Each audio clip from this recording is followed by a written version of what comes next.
그곳 아하와 강가에서 나는 모두에게 금식하라고 선언하였다. 우리는 하나님 앞에서 우리와 우리 자식들 모두가 재산을 가지고 안전하게 돌아갈 수 있도록 하나님이 보살펴 주시기를 엎드려서 빌었다. 왕에게는 우리가 이미 하나님을 찾는 사람은 하나님이 잘 되도록 보살펴 주시지만 하나님을 저버리는 자는 하나님의 큰 노여움을 피하지 못한다고 말한 바가 있어서 우리가 돌아가는 길에 원수들을 만나게 될지도 모르니 보병과 기병을 내어달라는 말은 부끄러워서 차마 할 수가 없었다.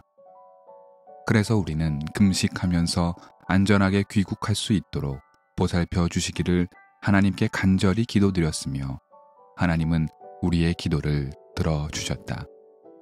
에스라기 8장 21절에서 23절 말씀. 예루살렘의 두 번째 성전이 지어지고 난 후에 아닥사스다 왕을 보필하던 유다 사람 에스라가 예루살렘으로 도착한 이야기를 우리는 어제 7장을 보며 살폈습니다. 8장은 왕의 칙명과 보물을 갖고 예루살렘으로 오는 에스라의 이야기를 전해주고 있습니다.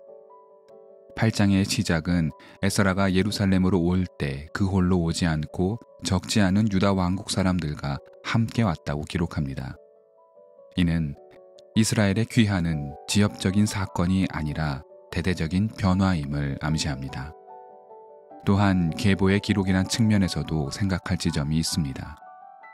성경에는 여러 곳에서 여러 가지 형태의 족보와 계보가 나옵니다. 귀한 이스라엘의 각 가문 명단과 그들의 규모를 정리한 에스라 8장의 계보는 귀한 공동체가 소수자들의 주거 이동이라거나 단순한 몇몇의 이주가 아닌 새롭게 시작하는 이스라엘의 전체의 규모를 보여주는 일종의 문학적 장치입니다. 8장의 계보는 또한 정교하게 구성이 되어 있는데 먼저 8장 2절은 제사장 가문과 다윗 가문, 즉 제사 업무를 관장하는 가문과 왕국의 정통을 잇는 가문이 등장합니다. 이어서 3절부터 14절에까지 에스라와 함께 귀환한 일반 백성들의 자손이 등장하는데 모두 12가문의 자손들이 에스라와 함께 돌아왔습니다. 이는 매우 신학적인 의도가 있는 기록으로 모세의 출애굽 당시 12지파의 재현이라고 볼 수 있습니다. 제사장 가문과 다윗 왕가 그리고 12지파의 귀환이라는 측면에서 이 새로운 이스라엘의 귀환 공동체는 그 옛날 자신들의 선조 이스라엘이 출애굽하여 자신들의 민족을 세웠던 것과 같이 새로운 시작과 하나님의 뜻이 바로 여기에 깃들어 있다는 것을 믿음으로 표현한 것입니다. 에스라는 귀환의 규모와 형태를 매우 정교하게 조직해 우리의 귀환은 새로운 이스라엘의 엄정한 정통성을 이어나간다라는 것을 보여줍니다. 에스라가 레위 사람을 찾았던 15절부터 그 부분이 다시 한번 도드라집니다. 에스라가 백성들과 함께 먼 길을 걸어 예루살렘으로 향하던 도중 휴식을 위해 아하와 강가에 머물렀을 때였습니다. 본문에서 등장하지만 에스라와 이스라엘 백성들은 몸만 온 것이 아니라 적지 않은 예물을 들고 이동했습니다. 그 예물 가운데에는 성전에 바칠 예물들도 있었습니다. 에스라는 곰곰이 생각해 보니 성전에 바칠 예물은 아무나 들고 가서 성전에 두는 것은 율법에 옳지 못함을 깨달았습니다. 성전 예물을 담당하고 성전의 일을 할 수 있는 이들은 레위 사람들이었기 때문입니다. 그러나 에스라와 함께 귀환하는 이스라엘 백성들 가운데에서는 레위 사람이 없었습니다. 에스라는 고민스러웠을 것입니다. 상황이 여의치가 않으니 일단 성전 예물을 들고 가서 성전에서 후일을 도모해 볼까 하는 생각도 들었으리라 봅니다.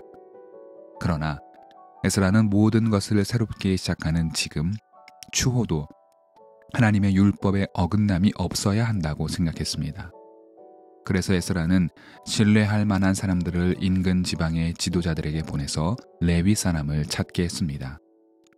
참으로 다행히도 하나님이 도우셔서 인근 지방의 레위 사람들을 찾을 수 있었고 이들은 곧바로 에스라의 귀한 팀에 합류했습니다. 일견 무모해 보이고 또한 예루살렘으로 향하는 여정을 지체할 수 있음에도 불구하고 에스라는 성전에 예묻은 레위 사람이 담당해야 한다는 율법과 규례를 철저히 지키고자 했습니다. 에스라가 귀환하는 일 자체를 얼마나 엄격하게 지키고자 했는지 잘 보여주는 대목입니다. 이제 성전 예물을 들고 이동할 준비가 되었습니다. 다시 먼 여정을 떠나야 할진데 이 일 자체가 결코 쉽지 않았습니다. 이동거리도 매우 멀었고 현대와 같이 이동수단이 발달해 있거나 또한 치안이 확보되지 않았기 때문입니다. 많은 예물을 들고 있었기 때문에 도적대들의 습격을 받을 수도 있었고, 그렇게 된다면 보물은 물론이고 목숨마저 잃어버릴 수 있는 그야말로 생명을 건 여정이었습니다. 혹자들은 에스라가 아닥사스다 왕의 총애를 받고 있으니 왕국의 군대에 보호를 요청하는 게 어떻겠냐 말했지만 에스라는 그렇게 하지 않았습니다. 에스라는 오히려 온 백성에게 금식을 선포하고 군사들의 칼과 방패 그리고 병거를 의지하지 말고 하나님을 의지하자 백성들을 다독입니다. 지금까지의 에스라의 선택과 그의 행보를 잘 새겨왔다면 바로 깨달을 수 있습니다. 그것은 에스라는 지금의 귀한 여정을 그 옛날 모세의 출애굽 여정의 거룩한 반복으로 여기고 있다는 점입니다. 그 옛날 출애굽 당시 모세와 아론은 그의 백성들과 함께 오로지 하나님만 의지했습니다. 하나님이 그들을 지켰고 하나님의 기적으로 그들은 바로의 무시무시한 칼날을 피할 수 있었습니다. 지금도 마찬가지라 에스라는 생각했습니다. 우리의 여정 속에 이 귀환하는 이 길 속에 하나님이 지켜주지 않는다면 어떠한 노력도 소용없음을 그는 알았습니다. 모세의 거룩한 여정을 재현하려는 에스라의 마음을 하나님께서 헤아리시고 에스라와 그의 일행들이 예루살렘에 당도하기까지 그 어떤 어려움과 외부의 공격을 없게 하셨습니다. 에스라는 23절을 기록하며 하나님께서 우리의 기도를 들어주셨다고 고백합니다. 에스라와 그 일행은 이렇게 우여곡절이 많은 그 귀하고 어려운 여정을 마치고 예루살렘에 도착했습니다. 비록 예물을 빼앗기거나 생명을 빼앗기는 습격을 당하지는 않았지만 본문의 기록에 의하면 에스라는 매복한 자들의 습격을 받기도 했다는 말을 남겼던 것으로 보아 그 여정이 얼마나 힘겨웠는지 짐작할 수 있습니다.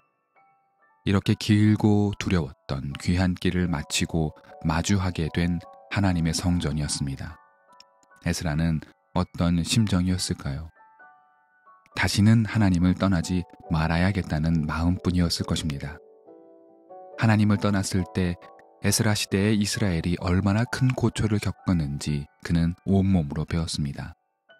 또한 에스라와 이스라엘 백성들의 귀한 길이 결코 평탄치 않고 목숨을 걸어야 했다는 것은 하나님께 되돌아오는 길이 결코 쉬운 일이 아니었음을 몸소 보여준 것이나 다름없었습니다.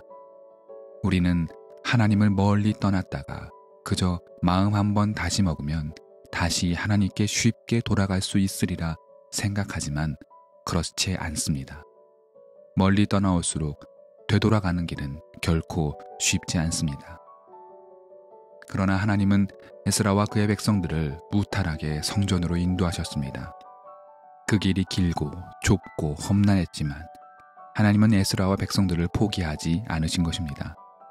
에스라 또한 하나님의 마음을 헤아렸습니다. 다시는 하나님을 떠나지 않겠다고 마음먹었습니다. 그 다짐은 에스라와 백성들이 대규모로 진행된 번제로 가시화됩니다. 에스라는 온 이스라엘을 위하여 숫송아지 12마리, 순양 96마리, 어린 양 77마리를 바치고 속죄 제물로 순염소 12마리를 바쳤습니다. 결코 작지 않은 수입니다. 물론 단지 숫자 하나하나의 의미가 있다기보다는 그 규모에 따른 이스라엘의 다짐의 정도라고 보는 것이 적당하겠습니다. 귀환한 에스라와 백성들은 이제 새롭게 맞이한 두 번째 성전과 두 번째 기회를 또다시 허탄한 우상 숭배에 넘겨버리지 않겠다고 다짐했습니다. 주님께 돌아오는 길은 결코 쉽지 않습니다. 우리 신앙도 마찬가지입니다. 한 번 마음먹으면 멀리 떠났던 신앙이 쉽게 돌아오는 법이 없습니다. 그렇기에 우리는 부단하게 하나님과 함께 걷기를 위해 애써야 하는 것입니다. 그러나 돌아오기로 마음먹었다면 하나님은 이유를 막론하고 우리를 받아주심을 기억하시기 바랍니다. 멀리 떠났다 하더라도 하나님을 향해 다시 고개를 돌리면 우리 하나님은 선하시기에 우리를 넉넉히 받아주실 것입니다. 마음을 다잡으십시오. 멀리 떠나고 있다면 걸음을 멈추고 돌아서기 위해 애쓰십시오. 그리고 언제나 다시 받아주시는 주님의 은혜를 기억하시기 바랍니다.